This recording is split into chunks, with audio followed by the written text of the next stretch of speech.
Hello friends, आप देख रहे हैं आपका चैनल शेयर बाजार विद आयुष। और इस वीडियो में बात करेंगे आरआर केबल आईपीओ के थर्ड डे सब्सक्रिप्शन यानी फाइनल डे सब्सक्रिप्शन के बारे में कि कितना दोस्तों टोटल मिलाकर सब्सक्रिप्शन रिसीव हुआ है इस कंपनी को फाइनल डे पे, ये हम जानेंगे। और आखिरी दिन अच्छा रहा कि बुरा रहा, ये बहुत इंपॉर्टेंट है समझने के लिए। क्योंकि एक बात हमेशा ध्यान रखिए, पैसा जो है वो हमेशा आता है क्यूआईबीज की तरफ से।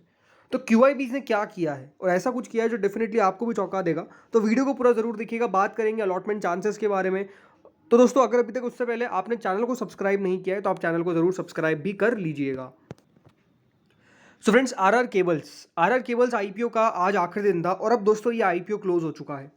जिन लोगों ने भी इस आईपीओ के अंदर पैसा लगाया है, एक बार दोस्तों ध्यान रखिएगा कि आपको 1035 रुपीज़ का एक शेयर मिलेगा अगर अलॉटमेंट मिल जाता है। कुल मिला के आपको 14 शेयर्स मिलेंगे एक लॉट के अंदर। दोस्तों ये जो इशू है वो करीबन 1964 करोड़ का है, जिसमें से 180 करोड़ का फ्रेश इशू था और बाकी का ऑफर फॉर सेल था। अब ठीक है, उसका तो कोई मतलब नहीं रहा है, लेकिन हाँ ये था कि इस इशू का साइज काफ़ी बड़ा था। और बड़ा था इसलिए दोस्तों कह सकते हैं कि यहाँ पर अलॉटमेंट आने के चांसेस भी थे। लेकिन पैसा तभी आता है जब डेफिनेटली ग्रे मार्केट में भी बहुत अच्छी एक्टिविटी हो, लग रहा हो कि हाँ पैसा बनेगा, और उसकी पॉसिबिलिटी बहुत ज़्यादा नहीं दिख रही थी।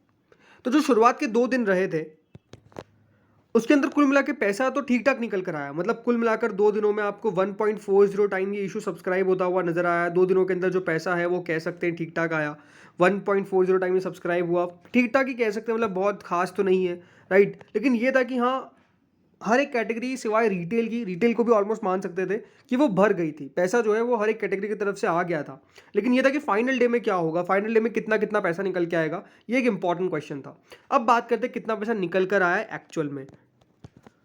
तो फ्रेंड्स, क्यूआईबीस ने फिर से वही किया है जिनके लिए जाने जाते हैं आखिरी दिन पैसा लगाया है और काफ़ी बढ़िया पैसा लगाया है। मतलब शुरुआत के 2 दिन में लग रहा था कि ठीक है, मतलब क्यूआईबीस थोड़ा भर देंगे, लेकिन 52 टाइम्स दोस्तों क्वालिफाइड इंस्टीट्यूशन ने इस इशू को भरा है, जिसमें कुल मिलाकर 20,000 करोड़ रुपए दोस्तों लगाए गए हैं। 20,401 करोड़ रुपए लगाए गए हैं क्यूआईबीस के द्वारा।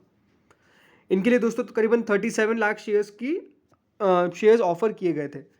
लेकिन कुल मिलाकर 19 करोड़ शेयर्स के लिए बिड आई है क्यूआईबीज की तरफ से। तो क्यूआईबीज वेरी इंटरेस्टेड दिखे, बहुत ज़्यादा इंटरेस्टेड दिखे इस इशू के अंदर। ज़रूर दोस्तों, ग्री मार्केट में कुछ खास एक्टिविटी नहीं थी, बट स्टिल क्यूआईबीज ने इसके अंदर पैसा लगाया, ये अपने आप में काफ़ी बड़ी बात है और काफ़ी अच्छा पैसा लगाया, ये भी अपने आप में मानना पड़ेगा।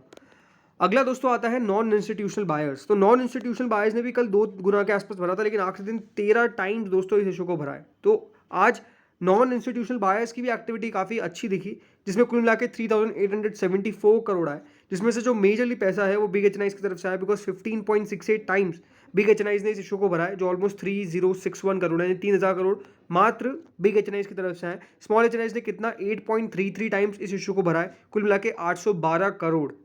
तो ये है कि हाँ, जो क्यूआईबीज है और जो एचएनआईज है, दोनों कैटेगरीज की तरफ से पैसा जो है वो मोर देन व्हाट एक्सपेक्टेड निकल कर आए। मैं एचएनआईज को मान के चल रहा था कि 10 गुना से कम भरेगा, लेकिन स्टिल दोस्तों ये 13 गुना तक पहुंच गया। और क्यूआईबीज ने तो 50 टाइम्स प्लस इसको आईपीओ को सब्सक्राइब किया है। तो ये भी अपने आप में काफ़ी बढ़िया तरीके से क्यूआईबीज और एचएनआईज ने पैसा लगाया है, तो ये बिल्कुल मानना पड़ेगा। अगली दोस्तों कैटेगरी आती है रिटेल की। रिटेल ने कुल मिलाकर दोस्तों इस इशू को 2.13 टाइम्स भरा है। 2.13 टाइम्स का मतलब कितना है? 2.13 टाइम्स का मतलब है 1452 करोड़, 1452 करोड़ के आसपास दोस्तों यहाँ पर रिटेल कैटेगरी की तरफ से पैसा आया है, जो अपने आप में बढ़िया है, ठीक ठाक है, बढ़िया है, यही कह सकते हैं। But overall okay okay. अब इसके अंदर अलॉटमेंट कैसे आने वाला है, तो देखिए 2.13 में मल्टीपल बिड्स भी आ जाती है। तो अगर मैं मल्टीपल बिड्स को हटा देता हूँ तो 1.83, यानी हर दोस्तों 1.83 में से एक जने को ये आईपीओ का अलॉटमेंट बेसिकली लगने वाला है।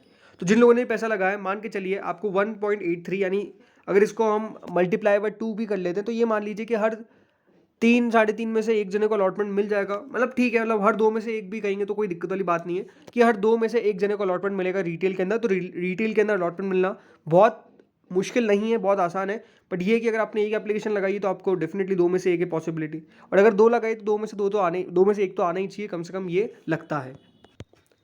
जो कंपनी की दोस्तों एम्प्लॉय कैटेगरी है उसके अंदर भी सब्सक्रिप्शन बढ़िया देखने को मिला। मतलब इसको बुरा नहीं कह सकते, क्योंकि ये बात ध्यान रखिए कि इसके अंदर ग्रे मार्केट कुछ खास एक्टिविटी नहीं थी। तो 2.69 टाइम कंपनी के एम्प्लॉय कैटेगरी ने भी लगाया है। अब कंपनी के एम्प्लॉय कैटेगरी तो ऑलमोस्ट 100 रुपये का भी डिस्काउंट था, जो करीबन 32 करोड़ के आसपास बैठता है। 32 करोड़ रुपये के आसपास की एप्लीकेशन रिसीव हुई है।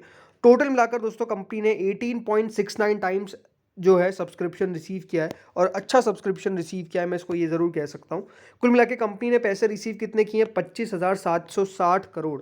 तो एक बहुत बढ़िया तरीके से दोस्तों ये आईपीओ सब्सक्राइब होने में कामयाब हुआ है। बहुत अच्छा पैसा भी दोस्तों इस कंपनी ने रिसीव किया है, क्योंकि इस आईपीओ को लेकर काफ़ी ये था कि डाउट था कि कितना आईपीओ सब्सक्राइब हो पाएगा, लेकिन मुझे लगता है कि जो कंपनी का ब्रांड था उसने सब कुछ काम ये कर दिया, और इसीलिए ऑलमोस्ट 22,000 करोड़ रुपए से ज़्यादा दोस्तों इस कंपनी ने 25,000 करोड़ के आसपास मतलब रिसीव किए। 25,000 करोड़ से ज़्यादा कंपनी ने ओवरऑल रिसीव किए हैं, जो अपने आप में काफ़ी शानदार है, राइट। अब बात करते हैं आगे की डेट्स के बारे में, अलॉटमेंट की डेट के बारे में।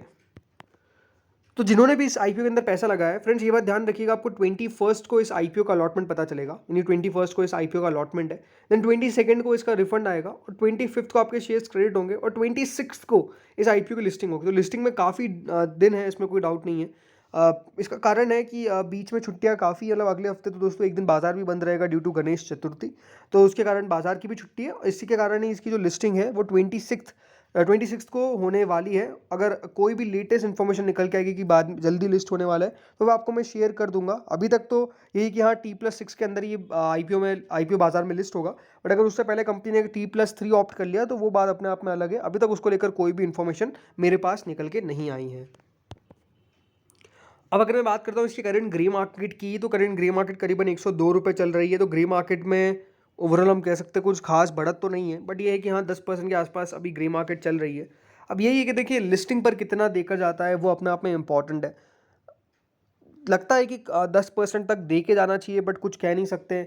बाजार का किस तरह का मूड माहौल रहता है वो भी अपने आप में बहुत डिपेंड करता है। बट ये है कि हाँ इवेंचुअली आईपीओ ने पैसा अच्छा रिसीव कर लिया।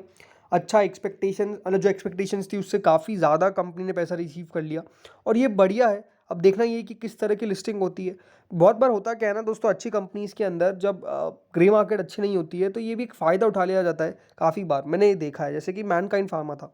मैं इस कंपनी को कंपेयर नहीं कर रहा हूँ मैनकाइंड फार्मा से, बट ये है कि वो भी एक रिनोड ब्रांड था, बट स्टिल उसका भी ग्रे मार्केट कुछ नहीं था। बट लिस्टिंग पे अच्छी लिस्टिंग होती है, और उसके बाद भी बहुत बढ़िया किया, जस्ट बिकॉज एक रिनोड ब्रांड है, राइट। मैनकाइंड फार्मा जैसे ही अब आरआर केबल्स भी कोई छोटी मोटी कंपनी नहीं है, जानी मानी कंपनी है, और इसके अंदर जिन लोगों ने भी लगाया है बहुत कम ने लगाया है। बट ये है कि हाँ आप देखते लो होता क्या है, बिकॉज अगर ये भी अच्छी लिस्टिंग लेके चल जाता है तो एक बात साफ हो जाएगी कि जो अच्छे ब्रांड्स है, जो जानी मानी कंपनीज है, वो बढ़िया करके जाती है।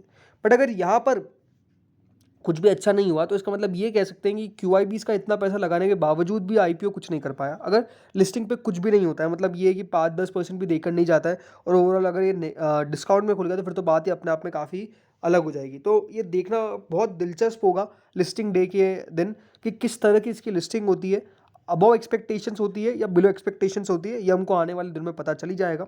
तो उसके लिए भी वीडियो आ जाएंगे। बाकी ये कि बहुत सारे आईपीओस खुले हुए हैं, तो डेफिनेटली उनके ऊपर भी वीडियोज आएंगे। तो आप बस चैनल को सब्सक्राइब करके रखिए ताकि आपको सारी इन्फॉर्मेशन मिल सके। इस वीडियो में इतना ही था। Thank you friends for watching this video. अगर अच्छा लगे तो लाइक भी ज़रूर कर दीजिएगा।